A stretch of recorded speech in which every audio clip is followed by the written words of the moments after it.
Fala, galera! Sejam muito bem-vindos ao Desbravando o Desconhecido, o canal onde mergulhamos de cabeça nas histórias mais macabras, mistérios assustadores e eventos que desafiam qualquer explicação lógica. Se você é daqueles que não resistem a um bom enigma, uma lenda urbana sinistra ou um caso que parece saído de um pesadelo, já se inscreve agora, deixa o seu like, ativa o sininho para não perder nenhum vídeo, claro, compartilha esse mistério com os amigos. Porque aqui, o desconhecido está apenas começando a ser desbravado, e a história que você vai conhecer hoje é de arrepiar até os mais corajosos. Hoje, vamos falar de um caso que é tão sombrio, tão cheio de intrigas e horrores, que parece até roteiro de um filme de suspense. Estamos falando do Baile dos Envenenados, uma das maiores tragédias de envenenamento em massa da história do Brasil. Esse episódio, carregado de mistério, vingança e caos, aconteceu em Recife, no dia 1º de maio de 1940, e é lembrado até hoje como um dos crimes mais chocantes envolvendo a alta sociedade pernambucana. Prepare-se, porque essa história vai mexer com a sua cabeça, te deixar intrigado, quem sabe, até com um frio na espinha. Vamos voltar no tempo e desbravar esse caso que transformou uma noite de gala em um verdadeiro pesadelo. Era o dia 1º de maio de 1940, e Recife estava vibrando com sua energia característica. A cidade, um caldeirão de tradições nordestinas misturadas com a modernidade da época, era palco de uma sociedade dividida entre o conservadorismo e a busca por status. O Brasil vivia sob os ventos tensos do governo de Getúlio Vargas, com a política fervilhando e a economia tentando se equilibrar. Mas, para a elite pernambucana, nada disso importava tanto quanto manter as aparências, exibir poder e se reunir em eventos que reforçassem seu lugar no topo da pirâmide social. Naquela noite quente e abafada, o Clube dos Socialistas, um dos endereços mais prestigiados da cidade, abria suas portas para o evento mais aguardado da temporada, um grandioso baile de máscaras. O local era sinônimo de luxo, exclusividade e status, onde a nata da sociedade recifense se encontrava para desfilar seus trajes impecáveis, trocar sorrisos calculados e dançar sob lustres reluzentes. Era o tipo de noite em que todos queriam ser vistos, onde alianças eram forjadas, rivalidades eram disfarçadas e segredos eram sussurrados pelos cantos. Mas o que ninguém imaginava era que, por trás das máscaras e da sofisticação, um plano macabro estava sendo colocado em prática, pronto para transformar aquela festa em um cenário de horror. O baile começou como qualquer outro evento da alta sociedade.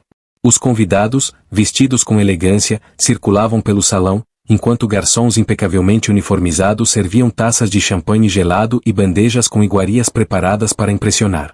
A música preenchia o ar, e o clima era de celebração, com casais dançando e grupos conversando animadamente. Mas, entre os risos e os brindes, algo sinistro estava em movimento.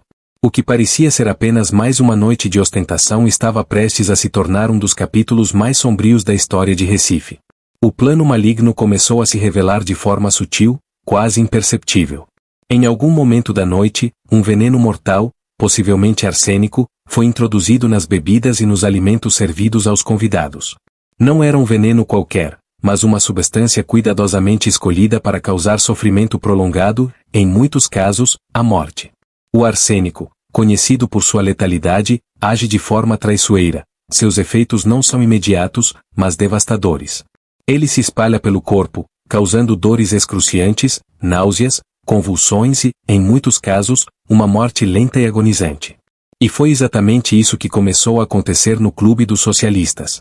Os primeiros sinais de que algo estava terrivelmente errado surgiram discretamente.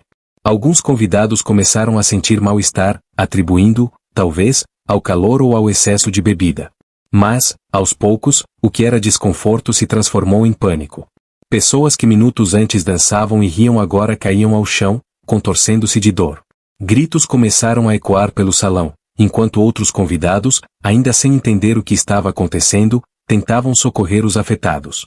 O veneno, misturado às iguarias e bebidas, não fazia distinção. Homens, mulheres, jovens e mais velhos começaram a sucumbir, um a um, em uma cena que mais parecia um pesadelo coletivo. O caos tomou conta do baile. Mesas foram derrubadas, taças se espatifaram no chão, e o som da música foi abafado pelos gritos de desespero. Aqueles que ainda não haviam sido afetados corriam em busca de ajuda, enquanto os que já sentiam o veneno em suas veias imploravam por socorro. O Clube dos Socialistas, que momentos antes era o símbolo da perfeição social, agora parecia um campo de batalha, com corpos espalhados e um clima de terror absoluto. Médicos foram chamados às pressas, mas, na época, os recursos para tratar um envenenamento em massa eram limitados, e muitos dos afetados já estavam em estado crítico. As autoridades, quando chegaram, se depararam com uma cena que chocou até os mais experientes. O salão, antes impecável, estava em completa desordem, com vítimas sendo carregadas para hospitais improvisados e outras já sem vida. A notícia do ocorrido se espalhou rapidamente por Recife, e o que era para ser uma noite de celebração virou manchete de jornais, com a cidade inteira tentando entender como algo tão horrível pôde acontecer em um ambiente tão exclusivo. Mas o que tornava o baile dos envenenados ainda mais perturbador não era apenas a escala da tragédia, mas o motivo por trás dela. As investigações iniciais apontaram que o envenenamento não foi um acidente, mas um ato deliberado, um plano cuidadosamente orquestrado por alguém movido por ódio, ciúmes ou vingança. A alta sociedade recifense, por trás de suas fachadas de elegância, era um ninho de rivalidades, traições e segredos obscuros. E, naquela noite, esses sentimentos reprimidos explodiram de forma devastadora. As autoridades mergulharam em uma investigação complexa, tentando desvendar quem poderia ter planejado algo tão cruel. Suspeitas recaíram sobre diversos indivíduos, desde membros da própria elite até pessoas que, de alguma forma, haviam sido prejudicadas por aquele círculo social. Havia rumores de amantes desprezados, heranças disputadas e dívidas de honra que poderiam ter motivado o crime. Mas, apesar de todos os esforços, o caso nunca foi completamente resolvido. Alguns suspeitos foram interrogados, e teorias foram levantadas, mas o responsável pelo envenenamento em massa escapou da justiça, deixando para trás um mistério que intriga até hoje. O impacto do baile dos envenenados foi profundo. A tragédia abalou a confiança da sociedade recifense, que passou a questionar a segurança até mesmo nos eventos mais exclusivos. O Clube dos Socialistas, outrora um símbolo de prestígio, nunca mais recuperou sua glória, carregando para sempre a mancha daquele horror.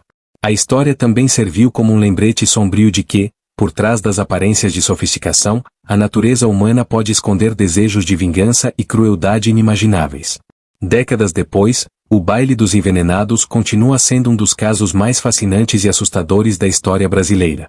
Ele é tema de conversas entre os mais velhos, que ainda lembram do choque que a notícia causou, e de estudos que tentam entender os detalhes daquele fatídico 1º de maio. Livros, documentários e até lendas urbanas mantêm viva a memória dessa noite, que mistura glamour, traição e morte em uma narrativa que parece desafiar a realidade. E aí, o que achou dessa história? Ficou arrepiado com o mistério do baile dos envenenados? Se você curte esses casos que misturam suspense, horror e enigmas, não deixe de se inscrever no canal Desbravando o Desconhecido.